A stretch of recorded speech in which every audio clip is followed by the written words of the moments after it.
No a možno budúci vedci zostrojili extrémne úsporné auto. Košickí študenti otestovali vozidlo s futuristickým dizajnom, ktoré by malo prejsť 1000 kilometrov na liter benzínu. Pôjdu s ním na medzinárodné preteky, kde budú hodnotiť práve najnižšiu spotrebu vozidiel.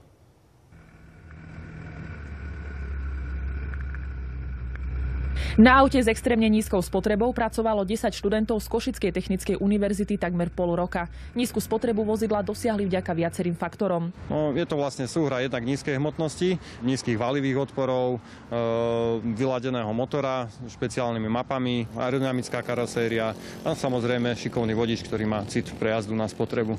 Spotrebu auta ovplyvňuje každá maličkosť. Okamih naštartovania, dĺžka štartovania toho motora, takisto dĺžka vypnutia toho motora, takisto charakter, profil trate. Táto spotreba je značne závislá na kumšte toho samotného vodiča, ako dokáže s tým motorom pracovať. Čiže je to tak zhruba 50% na vodičovi a 50% na autičku.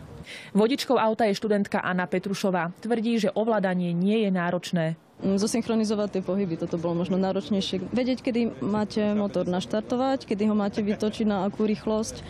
Zároveň to skombinovať s podmienkami trate, teda rovnosť, nerovnosti vozovky a podobne.